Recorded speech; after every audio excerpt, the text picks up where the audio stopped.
وہ ایک چھوٹی سی جلسی ہوتی، تقریر کرتے، لانگ مارچ والے اپنے گھر، خان صاحب اپنے گھر، تا وقت ہے کہ پھر وزیر آباد کے اندر جو ہے وہ فائرنگ کا واقعہ نہیں پیش آ گیا۔ اس کے بعد کیا ہوا، دھرنے کا پروگرام ہوا، لیکن وہاں بھی خان صاحب موجود تھے، ہیلی کاپٹر سے انہوں نے تعداد دیکھی، قلیل تعداد اتنی تھی کہ دھرنے کا پروگرام بھی منسوخ کرنا پڑا۔ تو یہ اب جو ہے نا انہوں نے کہا جی میں خود لیڈ کروں گا، تو یہ ایک نفسیاتی پریشر ہے کارکنوں کے اوپر کہ وہ ہو جناب اب تو مرشد صاحب لیڈ کر رہے ہیں جو ہے نا احتجاج کو۔ اچھا پہلے بھی مرشد کر رہے تھے کیونکہ کال تو مرشد کے کہنے کے اوپر ہی دی جاتی تھی نا احتجاج کی، اب جو ہے نا کیا ہوتا تھا، اب بڑی مؤثر کال ہے، اب بڑی احتجاجی تحریک ہے۔ تو آپ کو یاد ہوگا کہ رمضان کے سے پہلے سے ایک تھا کہ جناب بڑا الائنس بنے گا، اس کے بعد ایک بڑی احتجاجی تحریک گورنمنٹ کے خلاف چلے گی۔ تو میں اس وقت بھی جو ویلا کیے تھے میں نے کہا جناب یہ کوئی نہ الائنس بننا ہے نہ تحریک چلنی ہے، سب اپنی اپنی پرانی طرحوں کے اوپر کام کرتے رہیں گے۔ اور میرے آپ ویلاگ اٹھا کے دیکھ لیں رمضان سے پہلے کے، تو آپ کو سارے کے ساری جو ہے نا یہ بالکل میں ہوں گا، وہ ہیں مرگلہ کہ آپ ویب سائٹ پہ جائیں یوٹیوب کی تو آپ کو سارے مل جائیں گے۔ تو یہ اب بھی پورے ملک سے جو ہے کہاں سے چلے گی تحریک، ٹھیک ہے جی آپ دیکھ لیں گے۔ یہ بھی ابھی تو تاریخ بھی نہیں دی گئی، لیکن یہ تحریک چلنے سے پہلے ہی میں آپ کو بتاؤں کہ اس کی ناکامی کی داستانیں جو ہے نا وہ زبان زد عام ہے۔ اب سیکنڈ جو بڑی اہم خبر ہے کہ جناب بیرون ملک جو خان صاحب کے دوست ہیں اور انہوں نے واقعی بڑی کوشش کی تھی، ایک تو میں آپ کو بتاؤں کہ وفد بھی آیا جو امریکن ڈاکٹرز کا تھا، اور بھی کافی اندر کھاتے جو ہے نا خفیہ ملاقاتیں ہوتی رہی، کافی کوشش کی گئی، اب انہوں نے ہاتھ کیوں اٹھا لیا ہے۔ تو آپ یاد کریں کہ ڈونلڈ ٹرمپ صاحب کی جب الیکشن کمپین چل رہی تھی نا تو تحریک انصاف نے بحیثیت جماعت جو تھی وہ ان کی الیکشن کمپین چلائی تھی، باقاعدہ اس کے اندر کروڑوں ڈالر کے مقصد پاکستانی سمجھ کہہ لیں کہ اربوں روپے جو تھے وہ ڈونیٹ بھی کیے تھے ان کی الیکشن کمپین کے لیے۔ کیوں کہ بات یہ تھی کہ ان کی گورنمنٹ جب ٹوٹی تھی تو انہوں نے سارے کا سارا مدعا جو ڈال دیا تھا وہ ڈالا تھا جو بائیڈن کے اوپر کہ جناب وہ جو ہے انہوں نے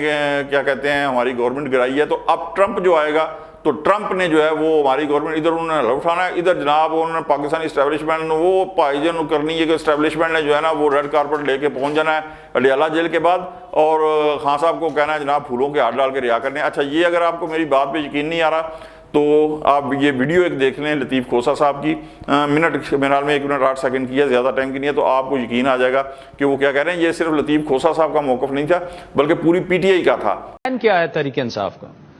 دیکھیں میری یہ بات ہوئی تھی عمران خان، ایک تو بات میں آپ کو بتا رہا ہوں آپ کے پروگرام کے توسط سے کہ نومبر میں عمران خان صاحب بھی باہر آ جائیں گے ہمارے، یہ جو کریڈیبلٹی یہ کمیونیکیشن گیپ ہے نا یہ ان کے پابا سلاسل ہونے کی وجہ سے ہے، اور نومبر میں خان صاحب آ جائیں گے۔ یہ جو ہم غلامی کرتے ہیں امریکہ کی ماشاءاللہ، کھوسہ صاحب بڑے کانفیڈنٹلی آپ کہہ رہے ہیں کہ نومبر میں آ جائیں گے خان صاحب۔ کہہ رہا ہوں اس لیے کہہ رہا ہوں کہ ڈونلڈ لو کے حکم پر انہوں نے جو ہے ہمیں چھٹی دی تھی نا، امریکہ کے کہنے پر ہی، اس وقت کی حکومت کے کہنے پر۔ اب 5 نومبر کو آ رہی ہے نا حکومت امریکہ میں تو وہ آپ دیکھ لیں گے کہ کس طرح سے جو ہے پینڈلم، وہ کہتے ہیں نا سوئنگ ووٹ اور سوئنگ سٹیٹس، جو ہے سوئنگ سٹیٹس نے کیا، ان کا سوئنگ کس طرح جو ہے یو ٹرن مارتی ہے یہ اسٹیبلشمنٹ اور یہ حکومت۔ آپ دیکھیں گے کہ عمران کے جو ہے پیچھے پیچھے پھریں گے اور مطلب ڈونلڈ ٹرمپ، آپ یہ کہہ رہے ہیں ڈونلڈ ٹرمپ کے آنے کے بعد اور وہ الیکٹ ہو رہے ہیں ان کے آنے کے بعد خان صاحب بھی رہا ہو جائیں گے؟ دیکھیں 100%۔ لیکن ہوا کیا کہ ٹرمپ صاحب جب آئے تو جناب اس کے بعد کچھ بھی نہیں ہوا۔ اس کے بعد جناب والا پھر ایک کچھ عرصے کے بعد اور جوش ہوا کہ جناب جو ولسن صاحب نے ایک جو ہے نا بل کانگریس کے اندر پیش کرنا ہے جس کے اوپر بڑی پاکستان کی اسٹیبلشمنٹ کی جو اعلیٰ ترین شخصیات ہیں نا ان کے اوپر پابندیاں لگ جانی ہیں، وہ بھی پیش نہیں ہوا۔ اچھا اس کے بعد کیا ہوا کہ جو ٹرمپ صاحب کی گنگا تھی نا وہ الٹی بہنی شروع ہو گئی ہے، خاص طور کے اوپر یہ ہندوستان کو جب شکست ہوئی ہے نا اس کے بعد سے وہ پاکستانی جو مقصد گورنمنٹ آف پاکستان کہہ لیں، اسٹیبلشمنٹ آف پاکستان کہہ لیں، پاکستان کی کہہ لیں، اس کے وہ بڑے مقصد امپریس نظر آتے ہیں۔ تو وہ الٹی گنگا بہنی شروع ہو گئی ہے، وہ پاکستان گورنمنٹ کے جو ہے وہ مدعا ہو گئے ہیں اور ان کی باقاعدہ فیور کے اندر بیان دیتے ہیں۔ اب تاکہ مقصد آپ دیکھیں کشمیر کا ثالثی کے لیے انہوں نے بیان دیا ہے، تو یہ معمولی بات نہیں ہے۔ تو جو بیرون ملک جو خان صاحب کے دوست تھے، ایک تو یہ کہ ٹرمپ صاحب سے انہوں جو ہے نا جسے کہتے ہیں نا مایوس ہو کے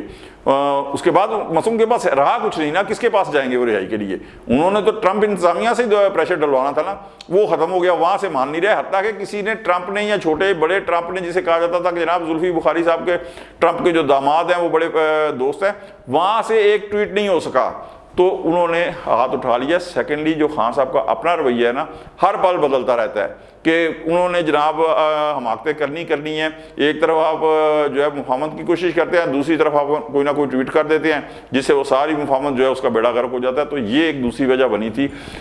کہ جو بیرون ملک خان صاحب کے دوست ہیں انہوں نے کہا کہ جی ٹھیک ہے، دوستی اپنی جگہ، محبت اپنی جگہ، عقیدت اپنی جگہ خان صاحب سے، لیکن ان کی رہائی کے لیے جو کوششیں ہیں وہ ہمارے ہاتھ کھڑے ہوئے ہیں۔ تو آج تک کے لیے اتنا ہی۔ اگر آپ کو ہمارا ویلاگ اچھا لگے لائک کر دیں، دوستوں تک شیئر کر دیں، اور ہمارے Margalla digital T V channel کو سبسکرائب کر دیں، بیل آئیکن کا بٹن لازمی دبا دیں تاکہ نئی آنے والی جو ویڈیوز ہیں وہ بر وقت آپ تک پہنچ سکیں۔ اگلے ویلاگ تک کے لیے ذوالفقار علی شاہ کو اجازت دیں۔ اللہ حافظ۔